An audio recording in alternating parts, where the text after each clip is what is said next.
morning. Well, good morning. Good morning. Good morning. Thank you all for taking time to be with us this morning. I'm Kevin Faulconer. I'm running for governor of the great state of California because it's time for a California comeback. Remember when we used to see buses like this full of kids in our neighborhoods every morning? This shouldn't be a rare sight to see our school buses in our neighborhoods. Today, we're launching a movement to fix that. In California, we have everything that we need to be successful. We have world-class universities. We have diverse cultures, entrepreneurs, very strong families. Our problem isn't with our people. Our problem is with our government. With one-party rule that is out of touch with reality. The world used to look to California for a brighter future. But now, we can't even keep the lights on. It's become the land of broken promises. And the promise breaker in chief is Gavin Newsom. Newsom promised equality, but gave us some of the nation's worst income inequality. Newsom promised prosperity, but gave us high costs, higher taxes, and destroyed jobs. Newsom promised justice, but empowered violent criminals. Mr. Governor, sending unemployment checks to convicted murderers isn't progressive. Letting people live on the streets isn't compassion. And partying with lobbyists during a lockdown isn't leadership. The governor's actions have made this pandemic so much worse, but he feels none of the consequences. In many ways, my family has been blessed. We have a roof over our heads. Our health is good, and we have the support of our family and our friends. But like each of you, my family knows what it's like to have our lives turned upside down. My wife's business was devastated by the pandemic. Our kids are in public school, and they're learning from home. But Gavin Newsom's pandemic privilege means his life remains good. His winery business was allowed to stay open, while other businesses were forced to shut down. He enjoyed lavish dinners and $12,000 wine bills, while Californians struggle to put food on the table. And his kids were able to return to private school for in-classroom learning. Every child should be afforded the same opportunity. Gavin Newsom said public schools would start reopening this month. Another plan that has failed. Another broken promise. Schools across the nation have safely reopened. In fact, the school across the street has safely reopened because it's accountable to the parents. But this school is closed because it's a public school that is accountable to Gavin Newsom. Parents across California are fed up, and they are demanding that their kids be back in school. Public schools should start safely reopening now. Not next month, not next year, now. It just goes to show how Governor Newsom has botched the basics during this crisis. Millions of our public school children are being left behind. He's unable to give unemployment relief to Californians while racking up $31 billion in fraud. And our state, our great state, is one of the slowest in the nation at distributing life-saving vaccines. His continuous failures are an immediate hazard to the state of California, and he must be replaced. Gavin Newsom has not kept the California promise. But it doesn't have to be this way. That's why I'm here this morning.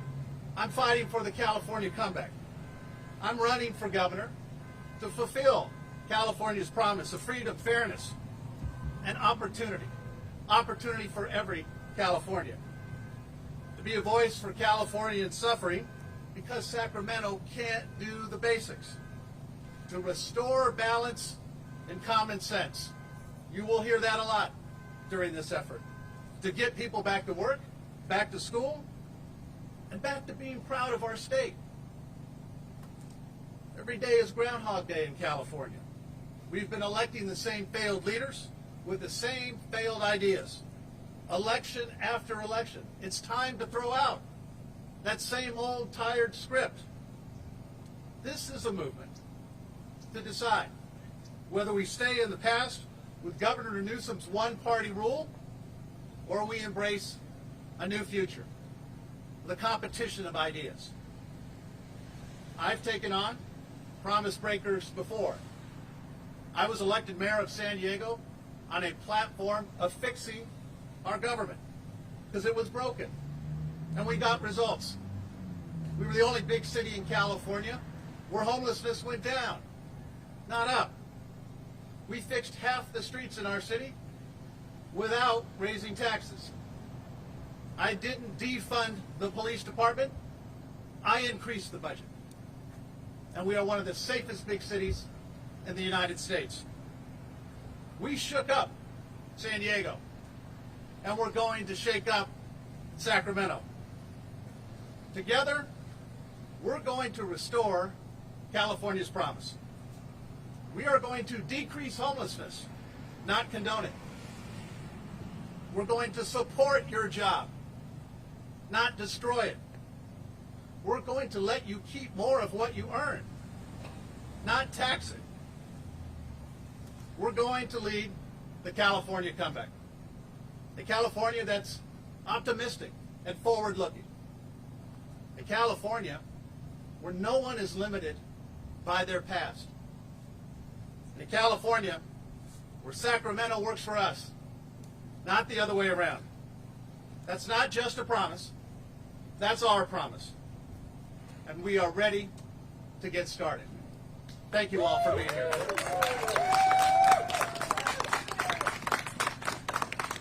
Thank you all. Thank you for being here, and I'm happy to answer any questions. Governor, talk about having people get more money in their pockets. So you're disclosing a tax cut, and if so, what is it? Well, we're going to start by not raising taxes on Californians. We're going to provide the incentives to be successful. As I think many of you know, I was very outspoken this last election cycle by the proposed largest tax increase in California history that would have impacted virtually every single California small business in the midst of the worst pandemic. Right when California businesses could least afford it. Gavin Newsom was out there advocating for the largest tax increase in California history. And fortunately, Californians came together to say no.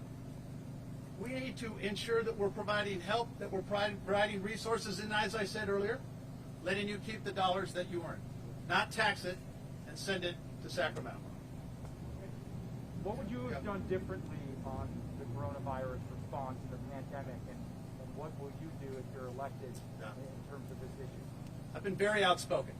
Very outspoken my time as mayor as we got through this and continue to get through this. You have to have a process that is based on science. That's not what we have seen. Case in point, shutting down outdoor dining with absolutely no science behind that it continued to the spread of outdoor transmission. And when the governor came out several months ago and banned kids and families from going outdoors to the playground, no science behind it. It needs to be based on science. I also think it's incredibly important that you share the data and information behind the decision-making that's happened. Communicate it to you, members of the media. Communicate it to members of the public. Because if you don't, if you take a position that says it's too complicated for you to understand, you're going to lose the trust of Californians. And that's what we're seeing. My approach will be very different. Mr. Mayor, you're standing in front of a school right now, and that's been one of the obviously keystone issues for this pandemic. We've also seen, though, big superintendents like Austin Peters say they're not ready to reopen, and the state's not doing enough to give them money. What would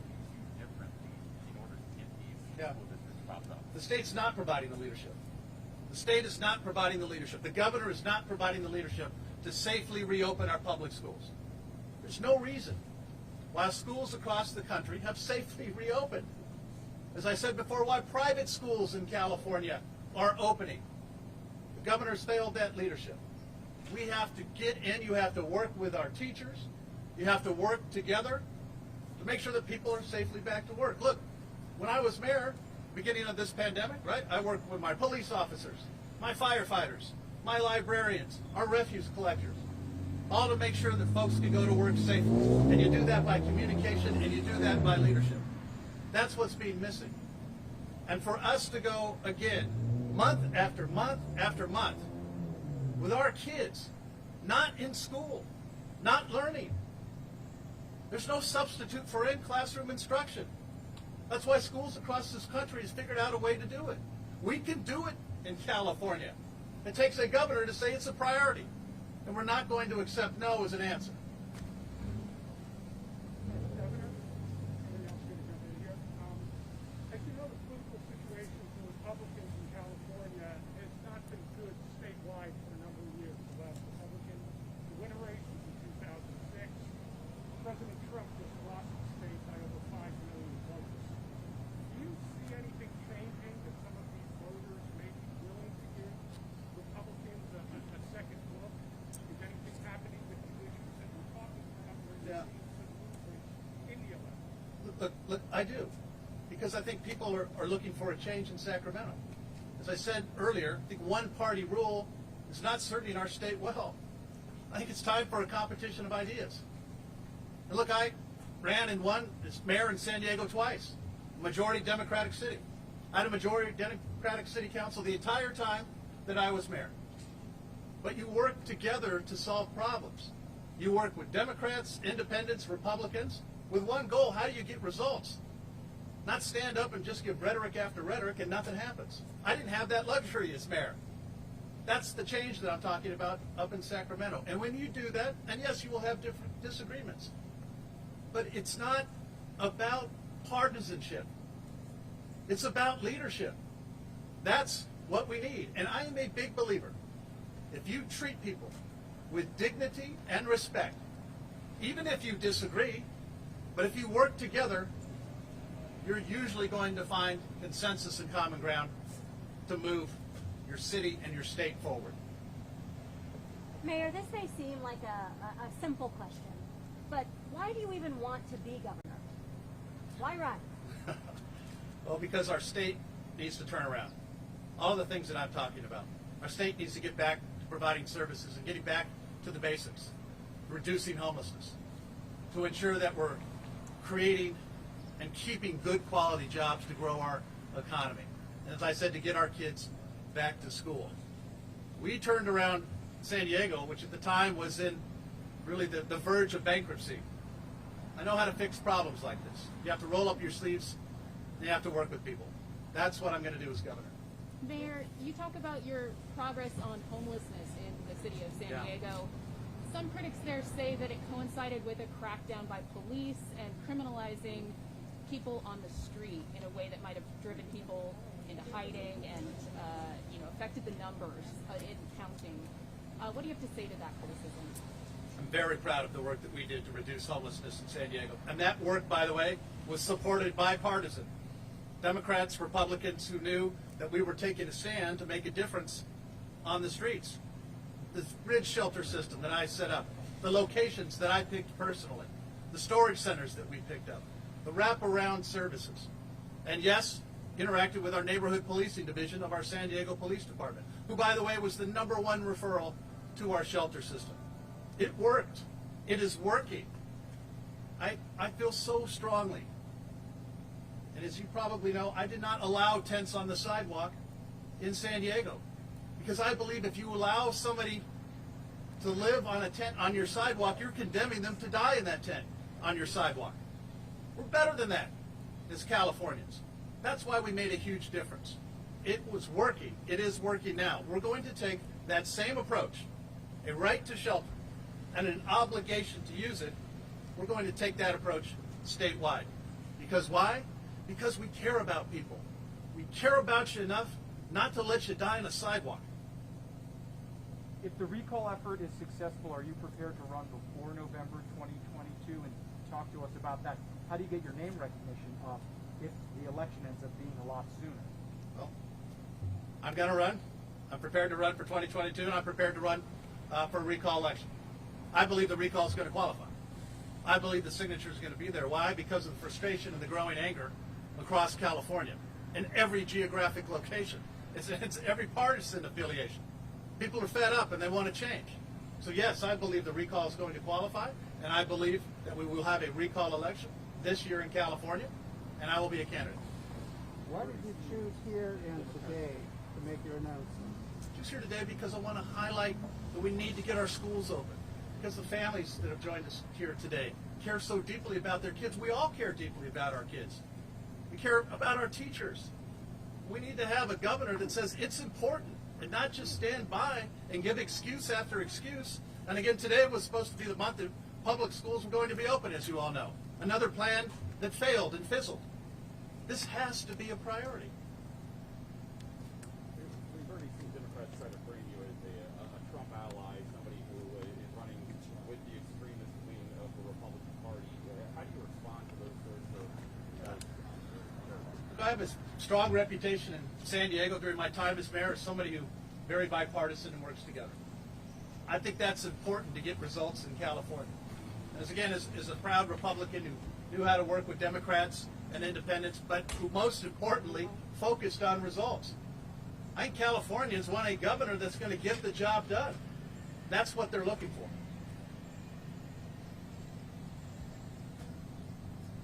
Any more? Time for one more? One more. Let's go Sure. back to the Trump question for a moment, Mayor. Obviously, you did not support him in 2016, and you did support him in 2020. What changed? Yeah, as I said, I supported the president based upon the economy. And I'm talking a lot about jobs. I'm talking about a lot about jobs that are leaving California because of the governor's failed policies. The exodus of jobs and companies leaving California is real. That is not made up. How about a governor that says, we value you here in California. We want to have you grow and keep your jobs here in California. Rather than company after company that is leaving for Texas, Florida, you name it, name the states. It matters. It matters to all of us that we should be out there protecting our jobs, protecting our economy, and growing our businesses, and not, I repeat, not taking California jobs for granted, as if they'll always be here. You have to work hard to promote it, support it, not overregulate them, not overtax them. If we don't wake up to that fact, we're going to continue to see that exodus. I'm going to change that as governor. And again, I'm going to provide that opportunity for all of our small businesses, all of our diverse culture, to get ahead, to use that entrepreneurial spirit. Start a company, grow a business, support your family and kids. Thank you. Hey guys, with everything, thank you so much. We're going to go ahead and do one-on-ones for a little longer. So thanks so much again. Thank you, guys. Thank you. Thank you, guys.